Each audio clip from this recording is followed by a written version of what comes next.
What's up, guys? Welcome to Mgtow Mafia. So, you liked my other marriage stories?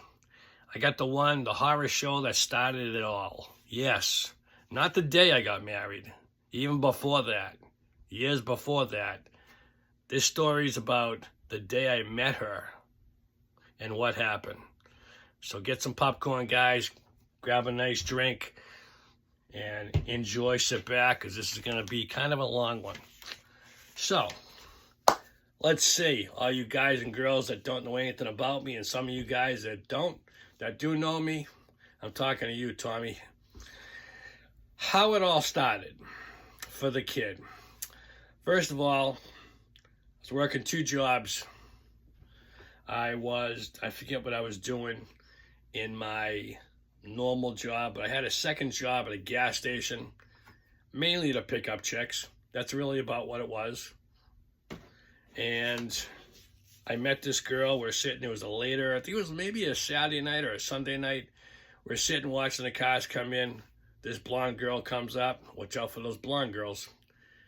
She comes up, she pulls up in first of all, she had two cars. She pulled up in a Dodge Ram. Of course, I thought it was cool. Talked to her, flirted a little bit, had a good time. Then, for some reason, maybe she liked me, she thought something, I don't know. But hours later, she pulled up in a white GTA, which I love those cars. It was an 89 GTA, T-tops, Grand Trans Am, not the turbo. And it looked great. And of course, stupid me, I say to her, "Do you have a sister?" And she goes, "Yeah, but she doesn't look anything like me." I said, "Okay, I saw someone that looked like you driving a truck." She goes, "Yeah, that's my other one." Oh, nice. So you're thinking in your 20s, you're going, okay, wow, this woman has two cars. Maybe she has a house. Maybe this might lead to something. Little did I know. Anyways, I asked her, just because I wanted to get close to her, I asked, "You're selling it?" And I think she made up it goes so far back. I think she made up some story. I got to go ask somebody. Whatever. Okay. So me and my buddy are talking at the gas station, and she came back within like a half hour. And as soon as she showed up again, because I wasn't expecting her for a couple of days, he looks at me, I look at him, and he goes, "She likes you. She's back real quick." Okay, cool. The kid's on. We're moving on in. So I go over, she pulls over, we start chitting and chatting and all this other stuff. If I only knew now what I knew then, I would have closed up early, and I never would have bumped into her again. It's a shame to say the truth. I would have saved myself a whole bunch of headaches, a bunch of money. Not that I lost a lot of money, but a bunch of money, wasting my time. Anyways, I happen to be dating. I was dating, or I shouldn't, not dating. I was seeing 3 girls at once. Yes, it was great, awesome, but expensive. I remember saying to myself, this is back in the 80s, guys. Things were easy. And I remember saying to myself, I need this part-time job because I can't afford all 3 of these girls. They just cost too much money. So I happened to be going away for the weekend on a business trip. We're doing a train show with one of my buddies, and he was selling trains and stuff. And I said, yeah, what the hell? We went down to Maryland and to a train show. He was going to pay me lodging, everything. So I said, cool. You get to eat, sleep, enjoy conversation, make some money. No problem. So, but she knew about all the other girls. Stupid me, before I left, she goes, I want you, when you come back, you got to make a decision on one of us. Okay, that was a bit forward. But I'll tell you, to be honest, at 28 years old, you start thinking, or at least for me, you start thinking, okay, could she be the one? And the biggest question is it just feels like it was a weird time in my life. It was like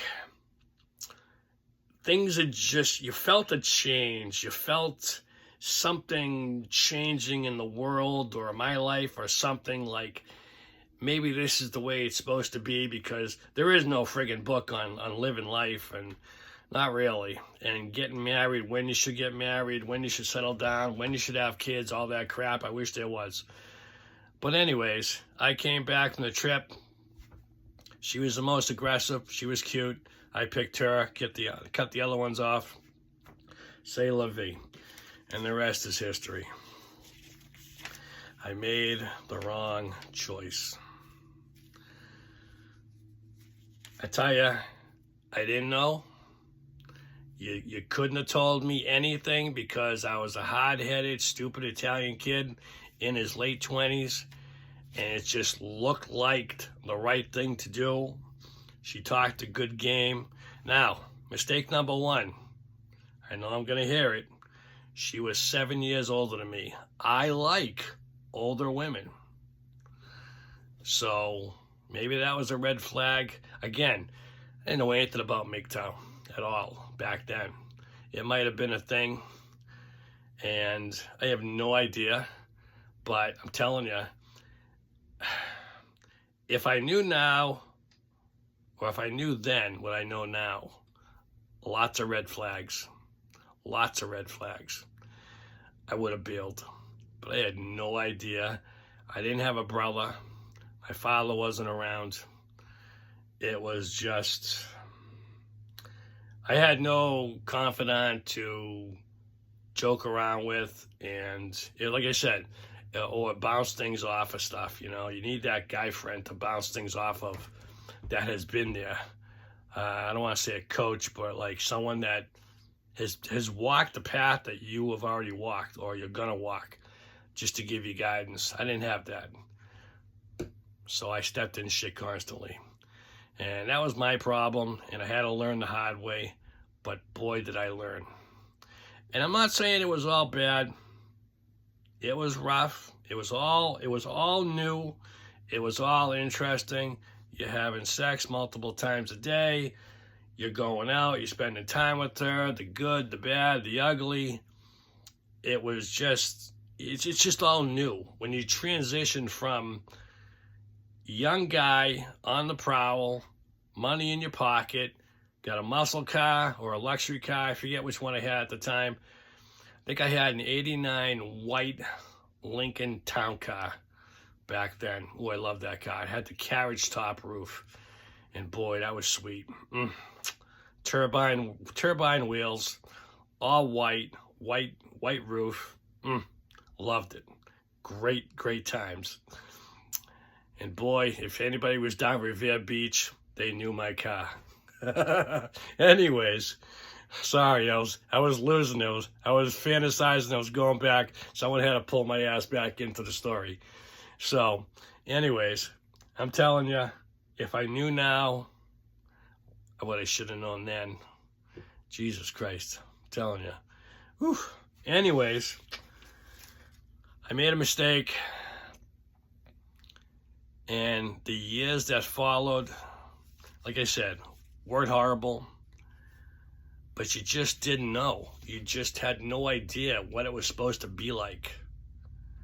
And I'm going to stop this at 10 minutes, but you just didn't know what life is supposed to be like as a kid, especially if you have no guidance. And that's, I think, what's missing from a lot of guys' life. You don't know. You don't know what the struggles are. You don't know what curves and what's around the corner, what life should be like. So you're kind of playing ball, and you keep putting up with it until there's a big enough situation happens, or the shit hits the fan, and you're like, okay, this isn't the way I want to live life. That's when I said enough's enough. Time to bail. Is when you say to yourself, okay, this is not the way I want to live life. In fact, I remember saying to myself specifically, I do not want to live the rest of my life like this. And that's when I said, see you later, hun. Good luck.